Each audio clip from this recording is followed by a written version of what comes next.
All right. What is going on, everybody? Welcome back to another video. We are here on the Steam page for Core Keeper, taking a look at the first major update. As you can see by the text right here, the Sunken Sea update has been released. I think it was today, basically, at the time of recording this, although I may be posting this a day late, I think, because I'm gonna need to actually edit all this, and it's like getting kind of late at night right now, so I don't think I'll actually get through everything that I need to do in order to put this out on the same day, but I will get it out one day after, and I'm basically just going to be going through all the patch notes. So basically, spoiler warning, I'm gonna have some gameplay also, because I have already recorded a episode for my playthrough of the game, going through and checking out some of the new stuff. So, I'll have some stuff for you to look at while I read this.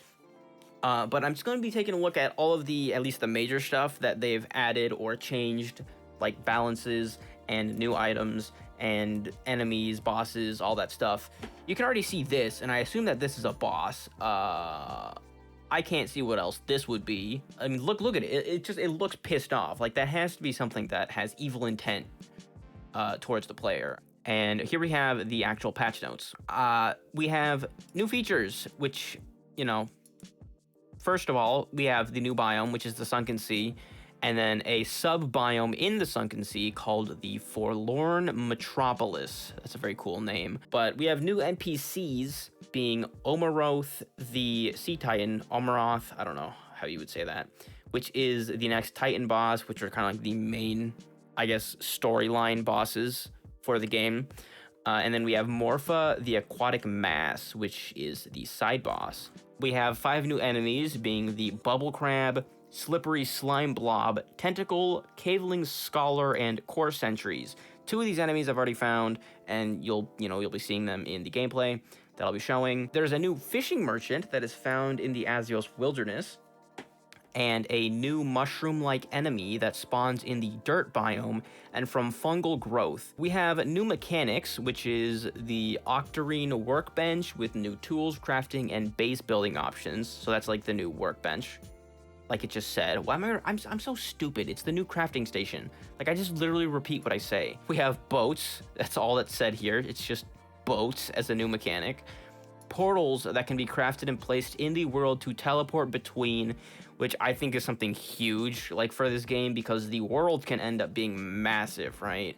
And it's kind of just a pain to run back and forth, especially since, like, your inventory can get so full of stuff. Or maybe not, like, returning home isn't really an issue, but getting to, like, other places in the world for, like, your ore node farms with your, like, machinery and stuff, like, getting to that stuff from your home can be kind of a pain. So it's very nice that they've given an option, as expensive as it is, as I've seen when playing the game. It is good that they have an option that allows you to just move around the world a little more freely. We have a jewelry workbench that allows players to craft new jewelry. So I think we've already had 2 tiers of workbenches for that, or maybe it was only 1, but we have another one. So, probably some just more things to use your new materials on. A table saw can be crafted at the electronics table that allows players to cut wood into planks. Planks being a new kind of material that you use for some of the new stuff. They added a fishing merchant idol to Azios' loot drops that allows the fishing merchant to move into the player's base. That is something I was actually wondering. I did not look at these patch notes before playing the game for the episode. But that makes sense, so you don't have to actually find the merchant, and because I don't think there's a way to make the merchant move into your house without, a item like that, which it was dropped by multiple of the other bosses for the Caveling merchant and whatever the other dude with the mustache merchant guy is. You had to get the items from the bosses, so makes sense. Sprinklers that can be crafted at the automation table have been added. I have not actually seen that. I don't know if I actually have an automation table. I don't know. Oh, that's for auto farming. Duh, no shit. That's so cool. Okay, that's very nice. So you don't have to water your ground every time you replant your plants. Good. Like, that's something that obviously I think was needed. Like, irrigation, very cool. I didn't actually know that was a thing. I didn't notice it while I was playing, but I'm not surprised that they added something like that. There are vanity slots. A dresser can be crafted at the carpenter bench, in which players can change what equipment is visually shown on their character. Nice little quality of life update there. Bait workbench for crafting baits, which help with fishing, I would assume.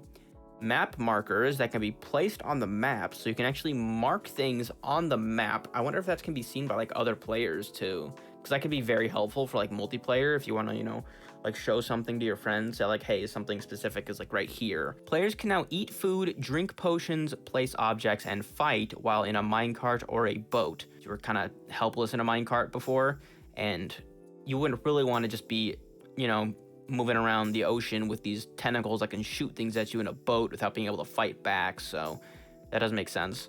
They added the fungal growth that appears in the dirt biome, and we've already seen this, or like, it was already mentioned. Fungal growth allows mushrooms to grow and mushroom enemies to appear. Fungal growth can also drop from slime blobs and the new mushroom enemy. Please note that fungal growth will be available as a drop from slime blobs in all worlds. However, it will only spawn in the dirt biome, and it will only allow mushroom enemies to appear in worlds generated after the Sunken Sea update. So you can't actually spawn mushroom enemies in the worlds that are not generated before the update? Kind of sucky, because you can't, there's a kind of enemy and presumably some sort of drops that you're not going to be able to get. Added different types of caveling moss that appear in the stone, nature, and ancient city ruins biomes. Appears in newly explored areas. Similar to ground slime and chrysalis, this new caveling moss will spawn different types of cavelings, and it can also drop from cavelings. I have found this, and it's interesting. It's a way to get just caveling farms, I assume. That's kind of what that would insinuate. There is new items. There's not really specifics here, but we have octarine ore, 10 new weapons, 7 new offhands, 20 rings and necklaces, 24 new armor pieces. I just saw one new armor set as like from the octarine workbench, but there's 24 new armor pieces. That's kind of nuts. 20 plus new decorative objects, 3 new plants, 2 new types of food. 2 new types of food? What does that mean? 5 new fishes, new valuables, new legendary ranged weapon. Awesome. Because I think there isn't a legendary ranged weapon right now, right? I think that there is a melee one, and is that it? I think there might be a magic one. I don't know. There might be though, but there's definitely no ranged one yet. Baits that can be held in the offhand slot while fishing for different bonuses. A new fishing equipment set that can be gained from fishing in the different biomes. Oh, fishing equipment sets. That's one of the new armor sets, I assume. That's pretty cool. Added a wood bow that can drop in dirt biome, an iron bow that can be crafted at the iron anvil, and a new octarine bow. So a new kind of weapon line, I guess. Additional content. We have new unique locations in the Sunken Sea biome. A new dash feather has replaced the hand mortar in Azios' loot table. So you can't get the hand mortar from the Azios' loot table. A new dash feather? Does that mean that there's a different dash feather now that you can get from Azios? That's what that has to mean, right? We have the iron chunk necklace sold by one of the merchants has been replaced with a mysterious slate device that becomes available after activating the core. Slate device? I don't know if this is the thing that I saw or... No, this has to be. Because it was like something that needed like blueprints of some sort. I think this is what I was talking about. Okay, cool. We have gameplay changes, which I will take a look at really quickly. Bosses now are guaranteed to always drop at least one piece of equipment or a weapon, so that's nice. The cartography table in distillery table costs planks instead of wood now. Increased chance for chests to appear in the mold sub-biome and increase the rewards from those chests. This only applies to newly generated sub-biomes. Damage caused by players' Titan soul powers, such as the thunder beams, now scales with player damage. Double the amount of ores in ore boulders, making them last for twice as long. That's kind of nifty. I guess they were just not lasting for long enough for like how much investment you had to just put in with all of the machinery to just like set one up or something. Increased the chance for higher rarity fishes to bite. Increased the damage of all ranged weapons a bit. Slight increase of slingshot attack speed, and slingshot now has uncommon rarity. Increased the burning damage from the fireball staff. Burning effects tick a bit more frequently but last for a slightly shorter duration. Soul orbs despawn time has been halved, allowing titans to respawn quicker.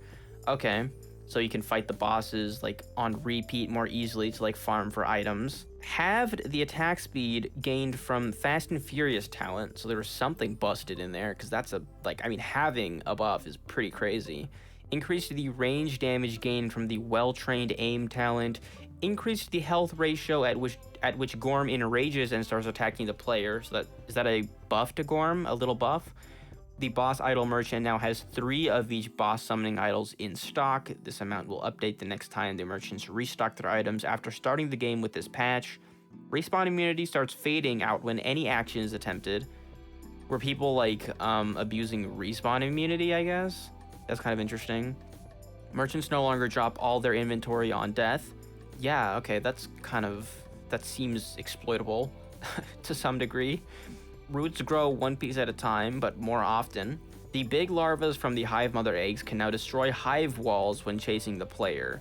So just a slight buff to the hive mother to make, I guess, like the big larva a little less clunky, so that they don't get stuck on as much things or as many things. Quality of life. Increase the hit radius of projectiles shot by the player, making it a bit easier to hit enemies with ranged weapons. Merchants will follow the player when the player holds the item they like, such as slime oil and mysterious idol. That's useful so that you can relocate your merchants, especially if they get out of their rooms, which has happened to me a couple of times, and it's just a pain in the ass to go find them if they're just like wandering around. Increase the range of electricity from generators. Increase the inventory size of large chests to have twice the amount of small chests size. Improved logic that moves the player out of blocking objects and walls, so the player can no longer push themselves through to the other side of a wall by using a door, for example. What? I don't know what that means. Fixed so Titans can respawn while players are at their spawn location. Soul orbs no longer require the player to be nearby to disappear. This allows Titans to respawn when the player is far away from the spawn location. So just a bunch of things that it seems that are tied to Titans respawning. Increased the max zoom out of the map. Quick swapping a ring will prioritize swapping with a ring that isn't the same ring. It's interesting.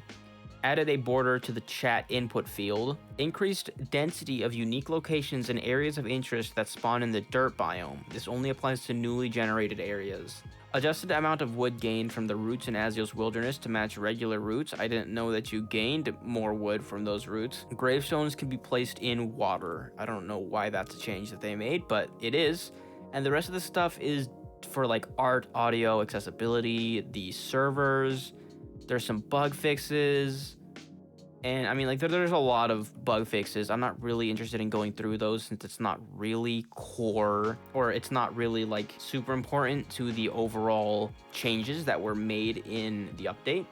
And I think that's going to be about it. A little bit of a longer video than I would have wanted, just for, you know, basically an update overview, but it is what it is, right? Hopefully it gave everybody a good idea of what is going on here. And if you just haven't read all the patch notes, then, you know, figured out everything that is here. I think that's just about gonna do it though.